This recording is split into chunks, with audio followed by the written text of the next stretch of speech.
Good afternoon. Welcome to Sober Saturday, Part 4. And I am Bridget, your sobriety coach, and I am grateful to be in recovery from alcoholism. Welcome. Today, we will continue to have discussions about recovery and what that looks like. This is Sober Saturday 2021, and this is part 4. This month, we've discussed and focused on recovery from not just alcoholism, but other addictions. And we've discussed about people suffering in silence and in shame because of their addictions, their hurts, their hangups, and their habits. And we want to continue to shed light on these things to create a safe environment for people to want to discuss and feel as though they can get the help that they need. So today I have a very special guest with me. She is Dr. Alicia Jackson. She is a holistic therapist and she is my friend. I met Alicia about 6 years ago. A coworker suggested that I go to her. I was really curious to see if her diagnosis, to be honest with you, was going to be the same as my medical doctors, because I'm like, oh, okay, yeah, holistic. Woo. All right, let me see what this is all about. And when I went to her and she did an assessment, her results were the same as my medical doctors, and she did a whole lot less testing. It was all natural. And I was like, wow. So the years went and I started therapy, et cetera, and she really planted the seed in my mind about I was an alcoholic, or I was suffering from the disease of alcoholism was affecting my body and destroying it. And that if I didn't get the help that I needed, that I wouldn't kind of make it. My liver was shutting down and other organs were, like just really kind of bad off. But it was still a while before I made the actual decision. As a matter of fact, it was about 3 years later, almost 4 years before I made the actual decision to say, okay, I'm done. So today I'm elated to have her, because our history goes from back to where we are now, and it's like such an honor and a privilege, and I feel so humbled to have her join me today to talk about the hurts and how if we don't deal with those hurts, then we won't heal from those hurts, and that will continue the cycle, this vicious cycle of addictions that needs to be eliminated, especially in our culture and in our families and our generations to come. So I'm going to allow Dr. Alicia Jackson to come in and discuss some things with us today. Well, first, thank you for having me. This is a very important conversation, especially amongst people of color.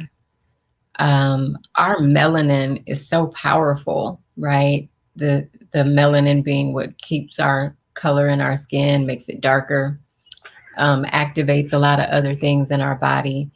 The unfortunate thing about our melanin is that it does hold on to addictions, and it holds on to that, and it absorbs anything basically that we put in. So if we put in good, it holds on to that. We put in bad, it holds on to that. And we have been through so much. We've been through so much trauma, and addiction is rampant in our community. It could be alcoholism, it could be drug abuse, it could be sexual misconduct. It can be a lot of things that we plug ourselves into in order to escape or cope. And my goal and intent purpose has always been to be, what can we do to bring out the genius in all of us? Because we are all pure, raw genius. Our addictions keep us from being our best selves. So, you're not your addiction. You're not alcoholism. You're, the people who are struggling with cocaine or crack, they're not those things. These are people who were doing great things before they needed to escape from the life that kind of tormented them. And I think that's something that we have to be reminded of. The sun shines on everybody the same. and the rain rains on everybody the same. So none of us are different. We are all magnificent, light-filled beings. It's just that depending on what kind of trauma that we've been through in our life, that light can dim. And it's up to us. Like, it's not up to anybody else. You could have been through so many hardships in your life. The purpose and intent of hardships is the opportunity to see your ability to come out on the other side. It's not punishment, right? So you can go into a victim space and, wonder why this is happening to me. And you should question why certain things are happening to you. But I think what's more important is, what are you going to do about it? You could keep recycling those experiences and being a victim, or you can somewhere stop and say, you know what, this ends with me. So if we're dealing with addictions, it typically, you're not the only person in your family that is struggling or has struggled with an addiction. It's usually a long line of people who have had to deal with addictions. It just might be by the time that you meet those people, they're not that person anymore. And people don't want to talk about who they used to be. They just want you to know who they are right now. And that's a disservice to people who need help. We need to know, like, if your mother was dealing with addiction or dealing with alcoholism or something like that, and now she's not, and she's a different person, we appreciate that. But share that part of yourself with the family so that we can be relatable to each other. No one is perfect, and that's not the goal. The goal is to make progress. So, that's what I want people to know and understand, to, like, be kind to yourself. And while being kind to yourself, hold yourself accountable, because you got work to do. Yeah, that makes really good sense. Please share this video on your pages, this information, if you have any questions that you would like to be answered, comments, concerns, even suggestions. We're open and here to help to get this, to make this situation better for us, for our futures, because it depends on it. Absolutely. And in that, I'm sharing now, so you can keep talking. Okay. All right. So when we talk about, I remember when I went through a program, a step program, and I had to write down all of the people, situations, and places and things that I had hurt and that had hurt me. Okay. And I had to go from top to bottom. And then the next column was what had took place. And then the next column was about how did it affect you? Was it financially? Or how did it hurt you? Was it sexually? Was it emotional, et cetera, et cetera?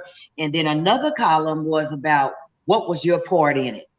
And that right there was like, I don't know, because this was something that was, I didn't ask for this. This was something that was done to me. So I don't have a part in it, but in reality I did, because the way that I handled it or the way that I responded to it was my part in it. So just to kind of talk about, because if you continue to carry for me, I can only speak for myself. If I had continued or still continue to carry the hurt around from me, from my childhood, young adulthood, current things that are happening, and I don't dig and get that stuff out and clear that warehouse, then it's like it's no room in there for anything positive or for the spirit of God to come in and do anything in my life, because it's so packed and neatly stored away. Because we've been taught, or I've been taught, but we're not going to talk about that. Right. What goes on in this house stays in this house. And, we kind of, well, that's just the way she is, or that's just the way they are. But I mean, that type of conversation and mindset kind of has to change in order for us to do better. What are your thoughts on that? That's a really good point. unfortunate as it is, almost every person that I counsel has experienced some type of trauma, and they can't understand why it happened to them. And, it is a challenge sometimes to get people to know that they did play a part in it, even if they didn't know what to do, so like even myself and sharing some of my story, just kind of having a tumultuous childhood, I still had a voice that I could have used to save myself. I didn't know how to because I was so afraid. And people that deal with mental illnesses like bipolar disorder, schizophrenia, and things like that, I find that a lot of the compartmentalizing that people do, like they'll go through something, they'll put it in a box and they'll just store it in the shelf, like how you said it's in the warehouse. They'll just tuck it behind. And eventually that warehouse, it gets full. And so then stuff starts just oozing out, like, boxes start bursting open, right? Whether it's due to the heat or the cold, something's going to happen and those boxes are going to come open. And when that happens, you may not be in the best place when those boxes start popping open, and you'll be working thinking that you have everything under control. And when you least expect it, you have a mental snap because it needs to come out. And when it comes out, God forbid you're at work just trying to do your job, and then all of a sudden you just have a nervous breakdown because your nerves are just so frayed at the end, and somebody says something to you and you just snap and nobody knows what's going on. You start being treated for, okay, they're diagnosing you with depression, and so you're taking medication for that, but they're never going to the root cause of what caused the depression, right? So you end up being medicated for what's happening right now, and nobody ever takes you back to when you experience trauma in your life so that you can resolve that. And you start to understand that some depression is actually healthy for you because it's there to get your attention so that you can take care of something that's been buried away for a long time. And the sooner that you take care of it, the sooner you can get on with your life. You know what I mean? Like, it's so important for you to be able to face your trauma. It wasn't put there to punish you. It's put there so that you could see how strong you are and how you're capable of pushing through anything. Then once you know what your trauma is and you could face it, you could start forgiving. You could even start forgiving yourself, because I had to forgive myself for not speaking up for myself. Like, why was I so afraid? Well, I was afraid because the people that were causing me harm seemed bigger than life and were, put threats on if I said anything. Well, who cares if I say anything? I need to take care of myself.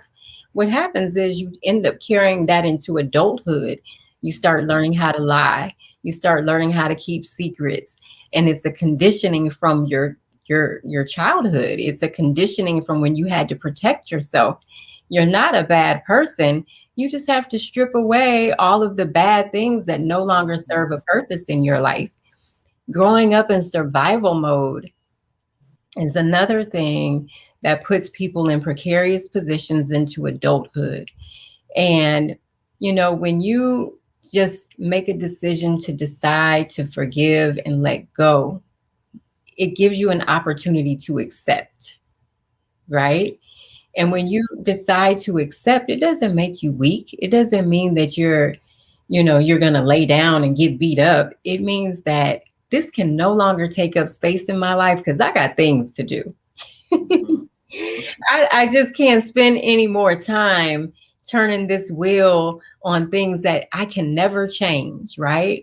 And so the goal for me is, how can you take your trauma and turn your pain into purpose? So I have people who They want to be on my podcast, which is not a problem, but I need to know not just your story, but what are you doing about it to help other people? Mhm. Like that's super important because we get caught up in our storytelling. We even start to kind of compete with our trauma. Well, this happened to me. Well, no, that's nothing. This happened to me. That's not healing. That's not healing. You got to get somewhere where the healing is going to start. And let me tell you, it's not going to feel good at all. Mm-hmm. It's not going to feel good. I mean, you and I have had conversations that I know you didn't feel good. I've had clients call me and say, Alicia, I was so mad at you when I left your house, and it's fine because y'all know it's any conversation I have with you, it's in love.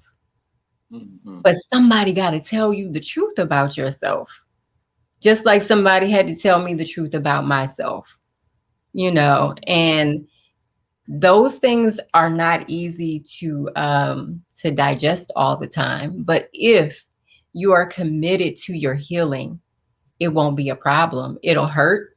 You let it process, it goes through, and then you realize, oh, wow, I got 600 more boxes in my storage unit that I've compartmentalized.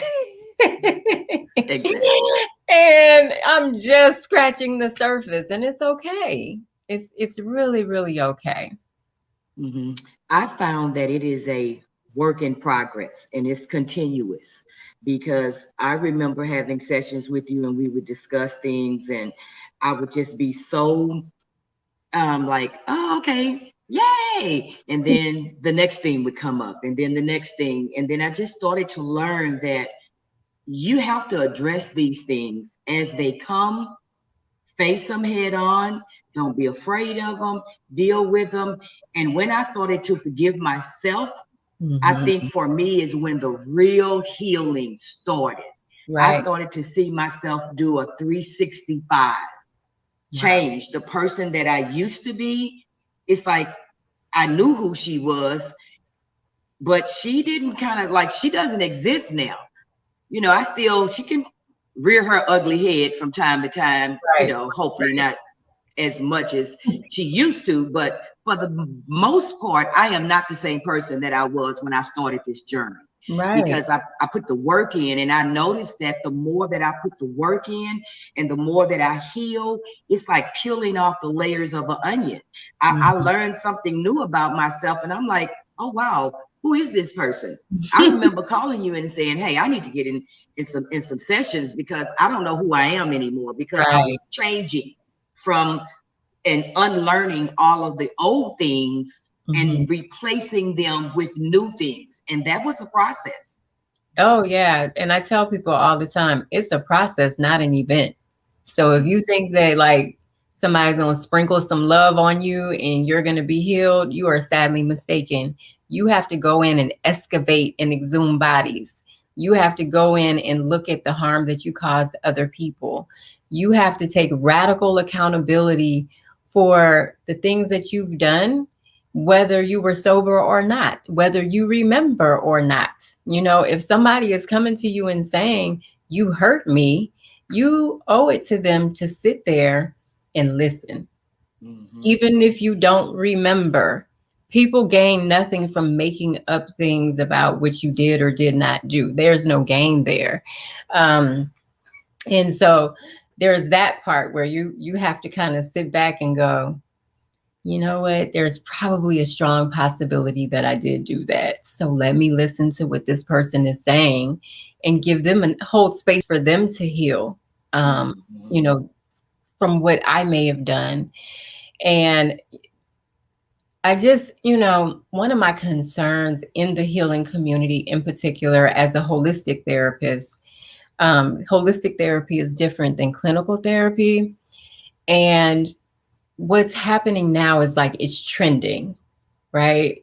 And so we have to be mindful about who we select to speak into our lives. We have to be careful and mindful about who it is that we trust with our healing, because it is trending on Instagram, it is trending on Facebook, and there are a lot of people who may not have done the work themselves, but they're ready to help other people.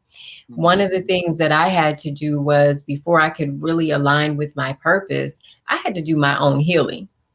Because what was going to end up happening was I was going to get triggered in every session that I was in, because I would be over identifying with the person who was coming to me for help. And so we have so many amazing people out here who could be ready to help in the healing community. They just haven't taken the steps that it takes to begin that process. And so, you even have to be mindful of that as well, because when you start getting in these heavy conversations, you don't know what's going to come up for you. And so you got to stay prayed up in that way as well. It looks like we have a question. Okay. Let's see. From Timothy Hippolyte. Is that right? Hippolyte. Hippolyte. Okay.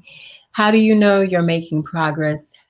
How do you know you're making progress in the healing? I'll let you take that. I knew I was making progress when the things that I used to do, I didn't want to do anymore.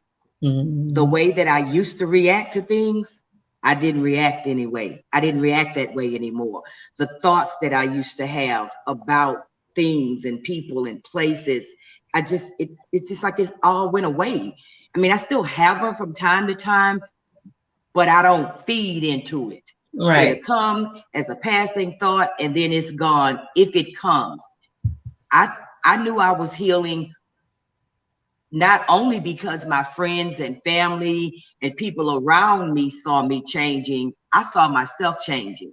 And it wasn't like an overnight change. It was a gradual change when I started to see the promises of recovery come alive in my life, or me healing. I'm like, oh, okay, really? Oh, all right. When I used to be like, just jumping on it, pouncing on it. And then I just was able to, and it's not what I'm able to do. And I have to give credit. It's God is doing for me what I cannot do for myself. But that's because I'm allowing him to. I've positioned myself where I don't have to be in my ego, where I'm edging God out and trying to be in control of everything, because in reality, I'm not. So that's how I knew that I was healing and I could see my progress. That's so awesome. Yeah. For me, my healing was, those stories no longer made me feel any type of emotion. So just to kind of be transparent, being molested, when I would tell that story that would happen to me as a child, I don't feel anything about it. I don't hate that person.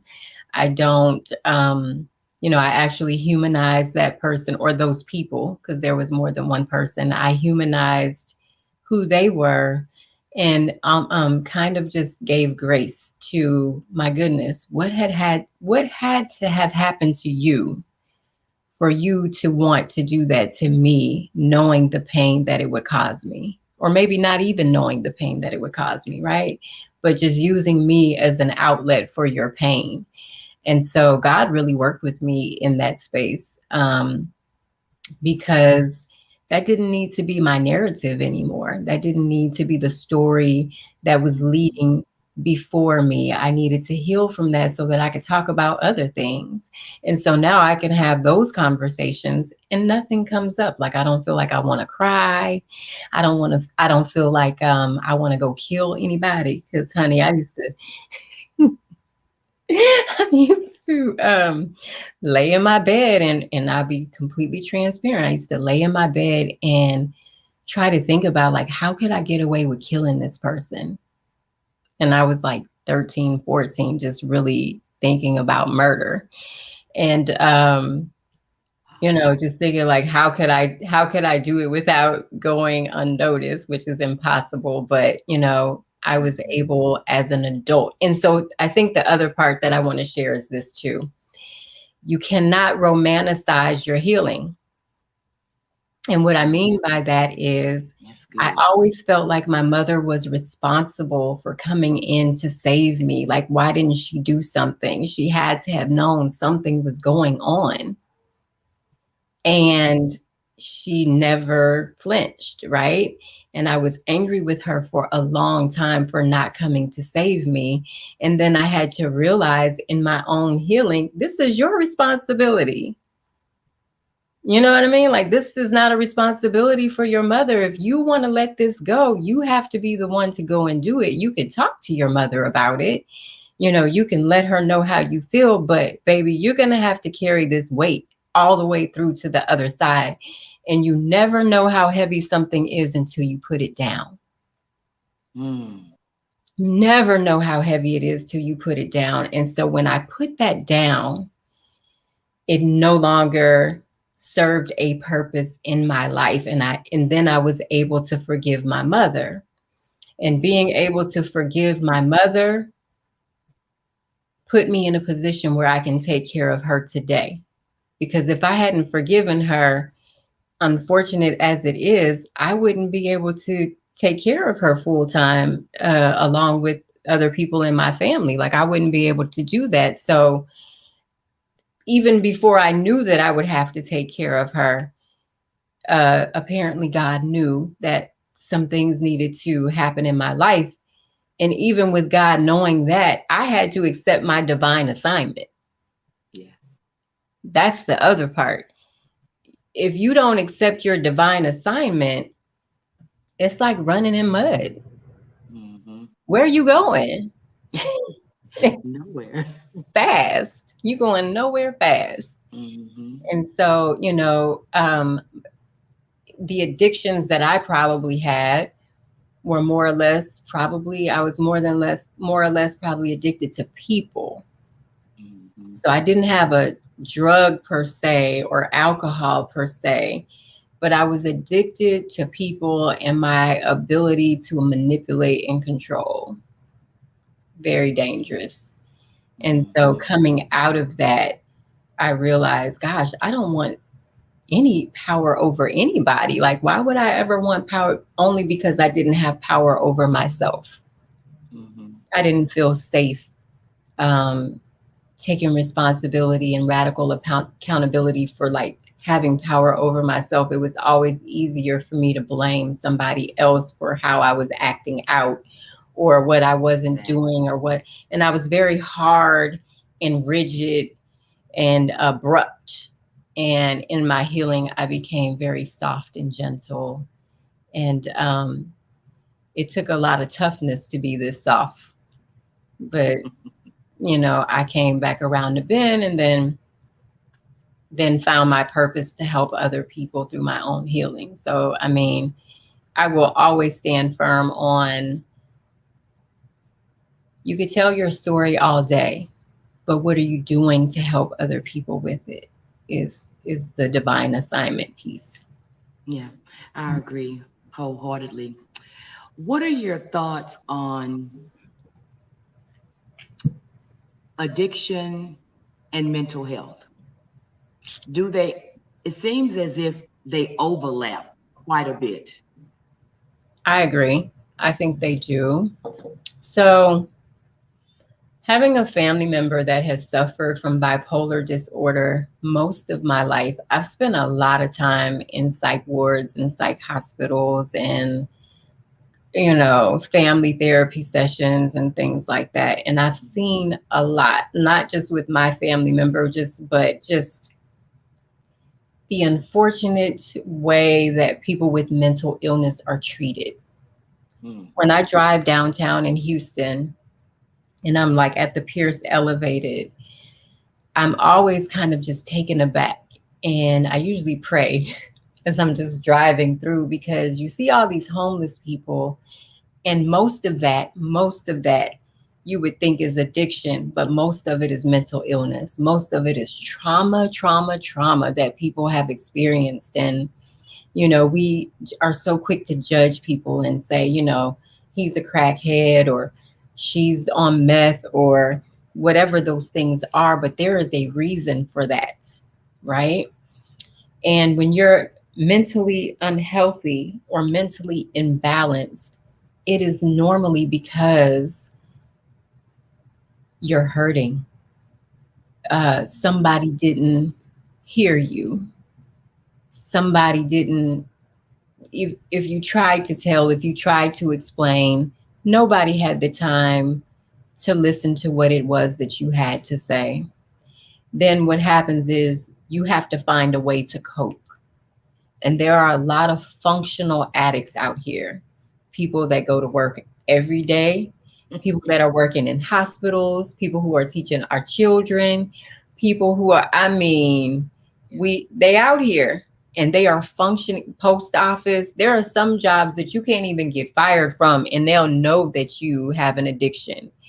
Mostly government jobs will hold on to you. They'll send you to rehab and you'll come out of rehab and just pick up where you left off and they'll keep you employed. I used to work at the VA, lots of addictions in the employees there. But the mental illness piece, it's such a delicate space because we attribute everything to mental illness when sometimes it's just that you need to work through your stuff. So let me be clear. There are people who hide behind a mental illness diagnosis, but they don't want to do the work to come out of that diagnosis. And the medical industry will medicate you to get those dollars in. So, because the medical industry is a true business, right? Like they're trying to clock dollars. So the more people that they can diagnose with mental illnesses, the more money they can make, because this is a monthly program that you're on, a monthly subscription that people are signing up for, that they have to get medication every single month to manage their symptoms of mental illness. I'm a firm believer that if you look at diet, if you look at intake, meaning like what kind of television programming are you watching? What type of social media, like what's your algorithm showing you on your timeline? How much sleep are you getting? How much sugar are you intaking? You know, we've had all these conversations. Like, it is a holistic approach for me, that we have to look at mental, emotional, spiritual, and physical bodies in order to be successful. Because if you're coming off of alcohol, right?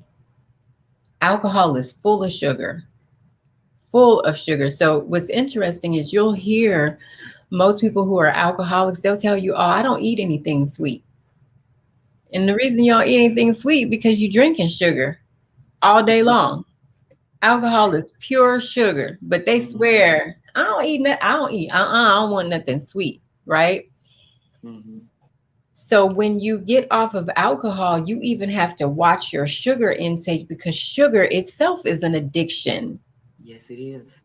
Our child obesity rates are higher than ever because we're just constantly pouring sugar into our children.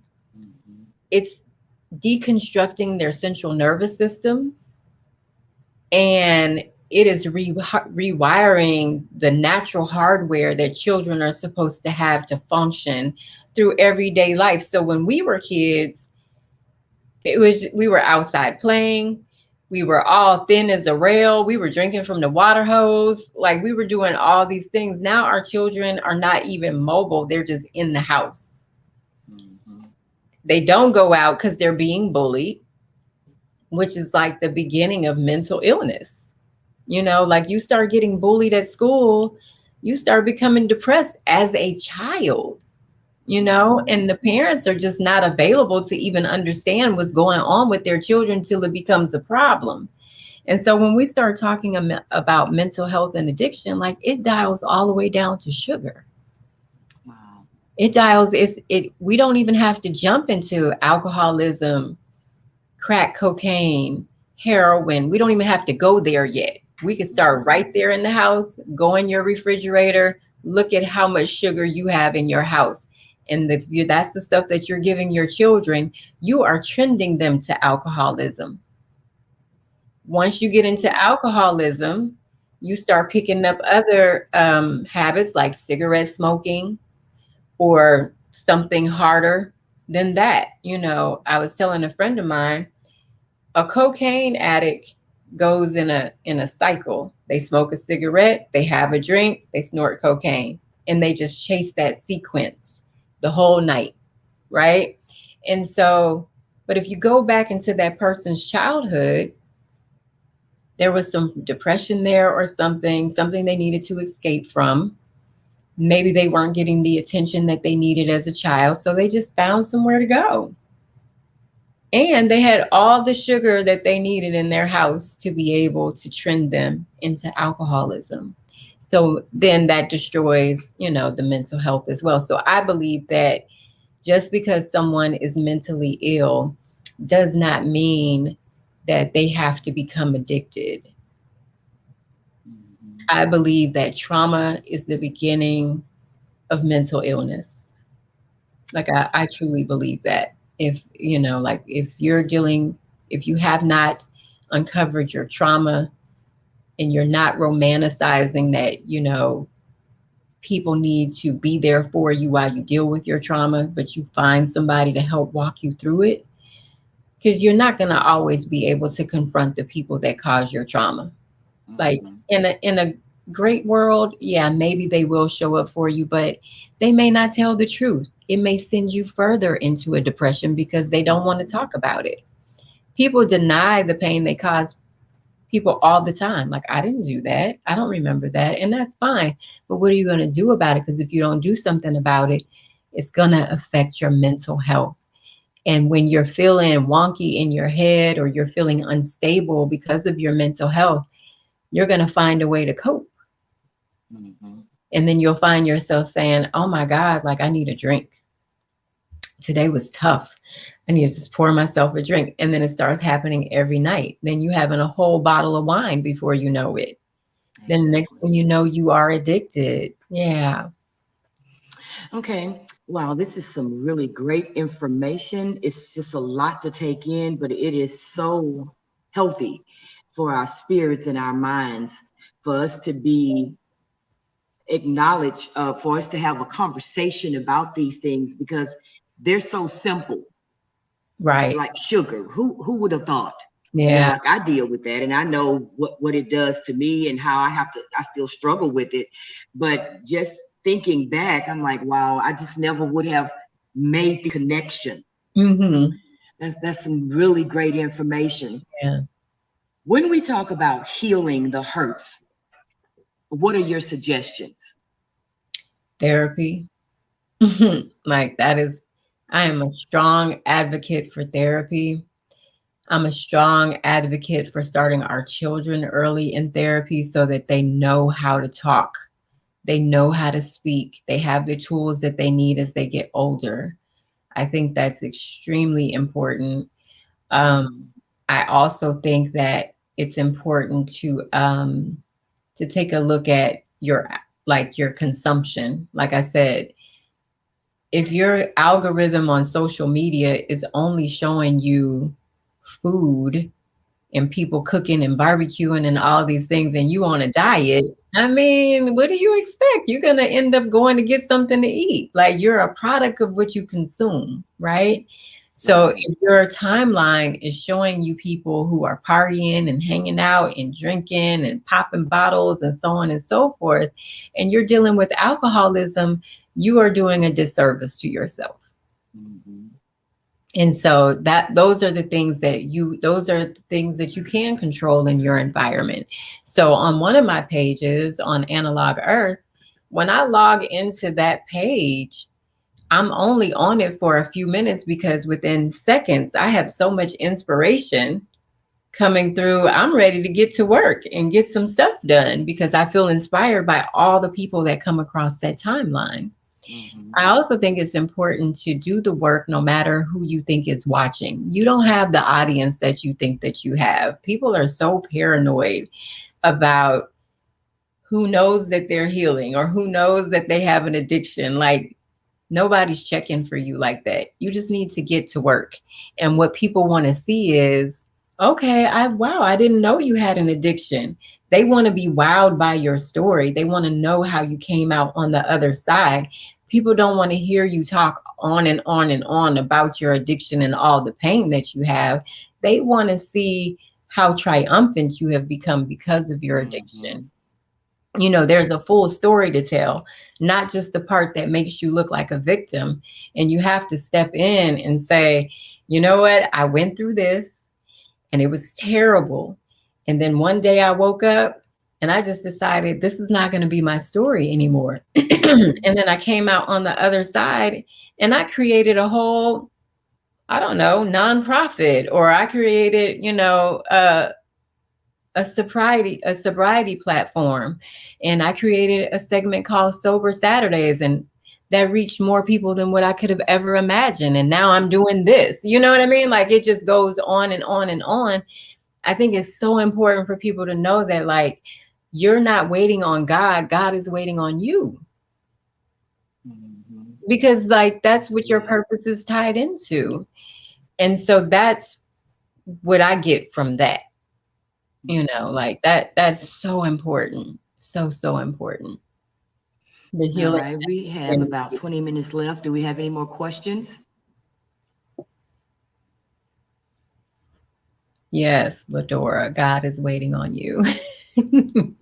That's good. The blessing. I remember thinking, you know, and watching everybody around me, not everybody, but just people around me doing things, you know, and I've always been one of these people that have all these great ideas just running through my head forever, but I never moved on anything. Right. And I remember us having a conversation about that. And I'm learning that when I move, God moves with me. Exactly. It's like he goes before me and clear the path for what I need in order to fulfill what it is I'm supposed to be doing. And that's how I know I'm on the right track. Right. Because a friend of mine came to me a couple of years ago and was like, well, Bass, you know, why don't you vlog, you know, your sobriety journey? And I had no idea because I'm still real green with technology. And I was like, oh, okay. Okay. She was like, you know, there are no people of color, especially a female of color, discussing that. And that's how the idea of Sober Saturday came. Right. And now 2 years later, it's starting to, I can see it opening up. I can see the opportunities presenting themselves to do exactly what I just heard you say, not discuss my trauma and how bad it was, but more about how my recovery is and what I'm doing now on the other side. Right. Because we talked about the last couple of weeks, the 5 stages or the 4 stages of the stages of recovery. And I remember another friend of mine told me that you're in the maintenance stage. Okay. You're in the stage now where you just need to maintain, keep doing what you're doing, putting the work in, et cetera, et cetera. And when you get there is when you get to the other side. Now, staying on the other side is different than getting there. It's not like you get there and, oh, I'm here, yay. Right. And then you just rest on your laurels and don't put in any work. That's when you, to me, in my mind, that's when I really have to start the grind.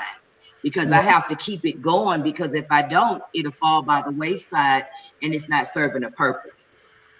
That is a very good point. And I think that we also have to understand that, like, boundaries are extremely important. Like, you don't just have to set boundaries and know how to enforce them. You also have to learn how to respect the boundaries that were set for you.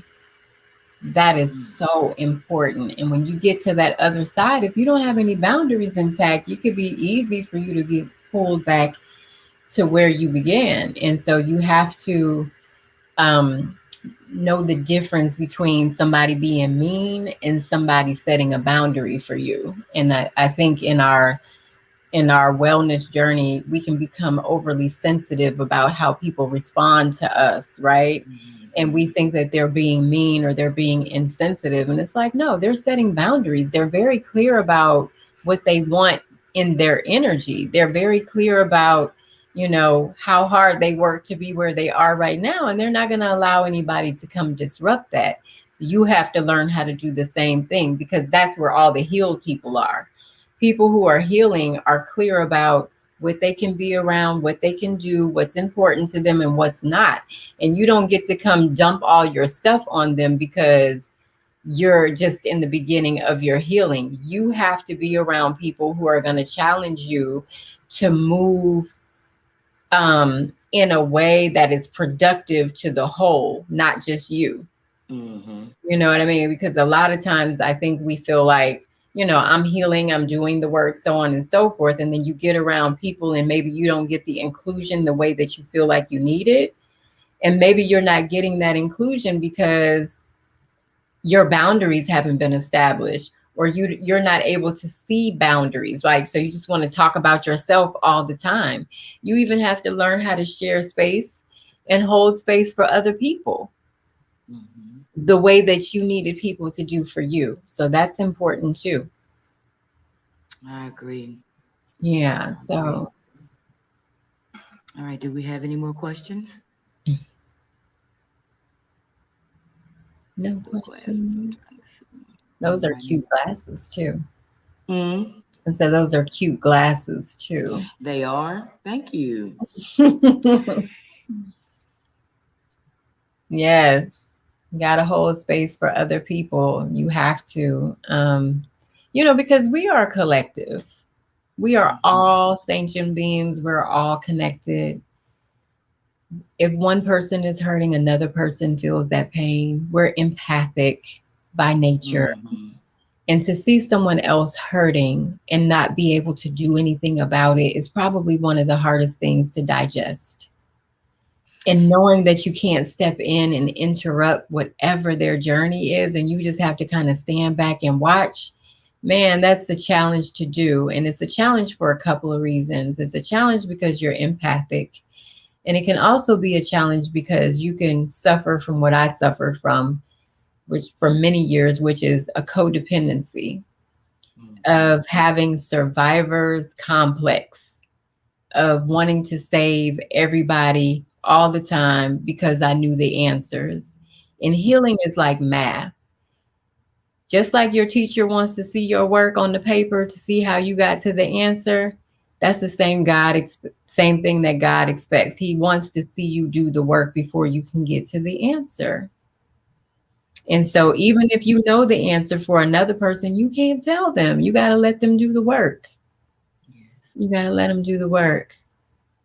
And I think we fall really that thin line between helping and enabling people with addictions. That's Mhm. for the loved ones and the family members and husbands and wives and brothers and sisters. It's very challenging for them not to step over into the enabling versus the helping. Uh-huh. Exactly. And it's a very confusing place to be in, because when you're codependent, you're Mm-hmm. just as strung out as the addict. Wow. You're dealing with the same intensity of a person with an addiction, because if your phone rings at 3 o'clock in the morning, you are jolting out of your sleep because you know that something is wrong and it's probably them. And you got to go save them and pull them out of the car because they then ran into something and the police are not there yet. And so you want to get there before the police because you don't want them to go to jail. And but it is just so much because they need to go to jail.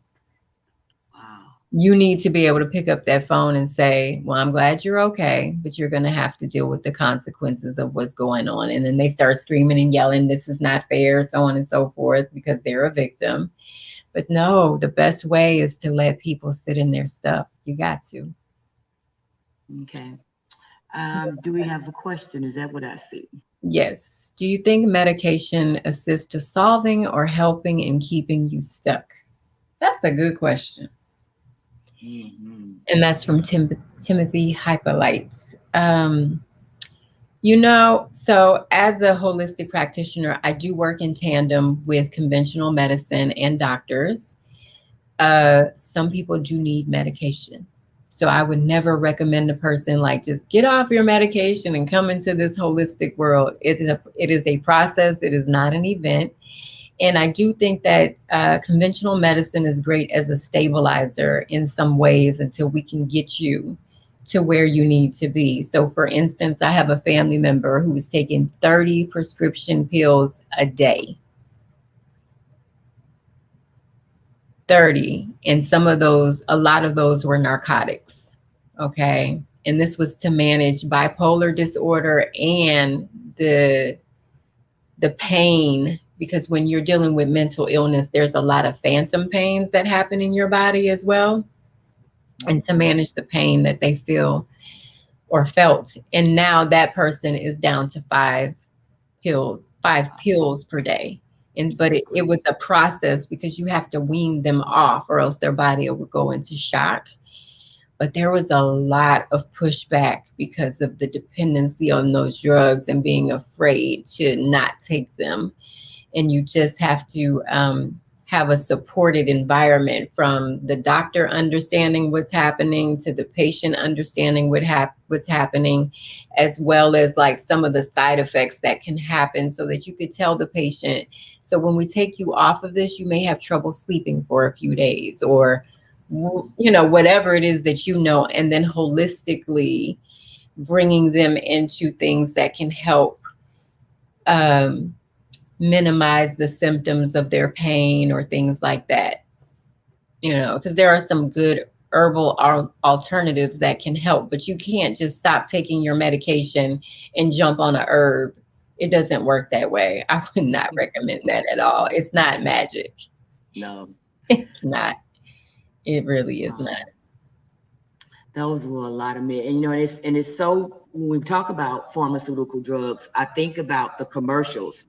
And when they start to talk about the side effects, they run them by you. They get headaches. They're so fast. And then they're gone. Because for every medicine that I have to take, I have side effects that will usually cause me to have to take another medicine. And it's like, sometimes I have to make sure that my top of my refrigerator doesn't look like my grandmother's house. I mean, you go to your grandmother's house and they got all this medication lined up, and it's because they're giving you one for one thing, but then that one medication is causing you 2 or 3 other issues that you need medications for, and it's a vicious cycle. Right. So yeah, that's super important. Very good question. But you want to do that with your conventional doctor and your holistic practitioner.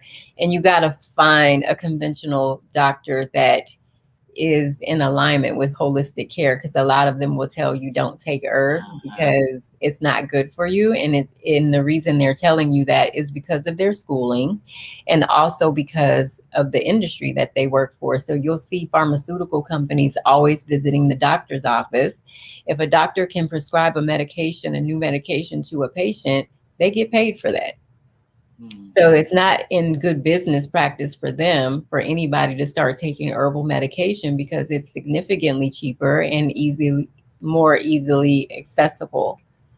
So there's that part too. But there are some great physicians out here who work holistically in tandem with people like me. All right, great information. Wow, this has been some really powerful information. And I'm just trying to process it all through. Thank goodness we can always go back and watch it later. Yeah, we can. Ladies and gentlemen, please share. Healing the hurts is very important. Is that a question? Because my screen is so small. Instead of trying to get to the root of the issue, the medication is easier to prescribe. And that's true, because it takes a lot of work to get to the root of the issue. And when you go to a medical doctor, they don't spend a lot of time with you. You're in and out. A nurse takes your vitals. They come in with the... All righty, we're having a technical difficulty.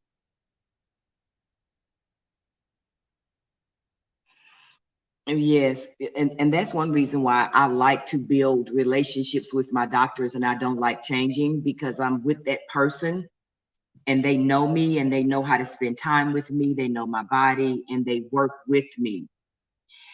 This has really been some great information, and I appreciate everyone. I see our time is running down. I thank Dr. Alicia Jackson so much for joining me today. She's my friend, she's my holistic therapist, and she keeps me in line and lets me know, along with many others.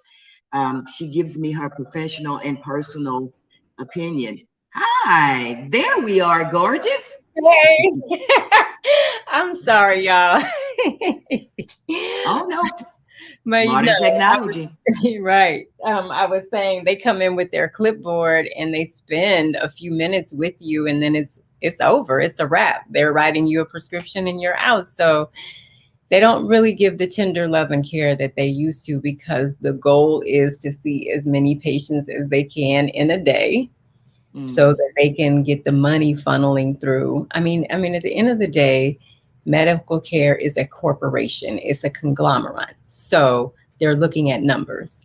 So just like you being an educator, they're looking at numbers. The kids don't always get the care that they need because numbers are part of the issue. So that's it's really important for us, since we know this, to take ownership for our healing, because if we're depending on the medical field, then we're not. No. It's just No. not going to happen. Right. My recommendation is you go to the doctor to get your diagnoses. Find out what's wrong, right? Because holistic medicine is not emergency care. So you can't show up with stage 4 cancer with the expectation that herbal medicine is going to be what heals you. Yeah. Like, it's not going to happen that way. But if you're stage 1 and you get your diagnosis and then you decide like, hey, I want to start this, you have to know that the first thing that you're going to have to do is work on your mental health. Wow. Right? That's the first thing. The second thing you're going to have to do is you're going to have to work on your emotional health. And then spiritually, you're going to have to figure out whatever your divine connection is or source is, how you intend to incorporate that into your daily life to sustain you. And then physically, your body will respond to those other 3 bodies. But if you have not mentally wrapped your head around your healing, if you're not looking at your emotions and what they're telling you, because just think about how much emotional eating we do. Oh, yes. You know what I mean? So if you cannot manage your emotions get trapped in your body. And that's a whole nother story for another day. But just to kind of give you an idea, your kidneys hold fear. How do we know this? A good example is if I scare you, you might potty on yourself because, you got scared, right? And that's your kidneys releasing. Wow. So imagine if you just hold fear in your body about things that you're not facing, that you know you need to take care of, that you're putting off. You're putting unnecessary stress on your kidneys, and they will fail one day. And that's why you have to deal with your emotions. Liver holds anger. So when you start talking about an angry drunk, that person was already angry to begin with. Their anger was also sadness, and then it got activated and turned into anger. They start drinking. The liver starts craving alcohol. Give it to me, give it to me. And so what happens is this person drinks alcohol, and now they're cursing everybody out in the room. Wow. Because they're angry to begin with. They were angry when they walked into the room. Your lungs hold forgiveness. People allow so many things to take their breath away.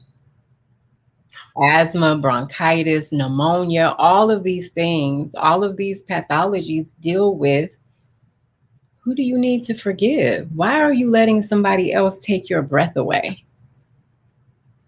So like that is how sophisticated God made us in our technology, in our body. Like your heart holds electricity. You are an electric, light-filled being. And the more that you do to damage your body, the less that that light can shine. Oh, that's just beautiful. Yeah. Wow.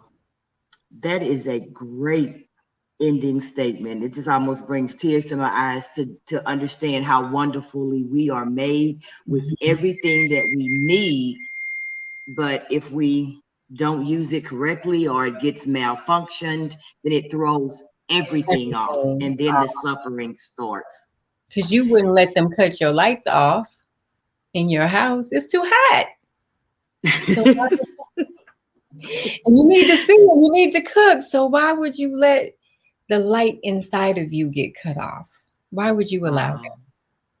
Oh, that? Okay. no, no, hugs and You kisses. too. You're Mwah. so sweet. Thank you for Thank taking you. time out today to Absolutely. join us on Sober Saturday and feed into our spirits and our hearts and give us this information. Ladies and gentlemen, please share so that we can help and expose as many people as we possibly can. Yes. Again, I'd like to thank Dr. Thank Alicia you for Jackson, having me. um, Yes. holistic therapist, my personal Practitioner. friend, for joining us today Yes. on Thank Sober you for Saturday having Part me. 4. All righty, we have one more to go, Sober Saturday Part 5, and we will see you next Saturday. Thank you for Thank you, joining. Maika. Thank you. Bye. Thank you. Bye bye.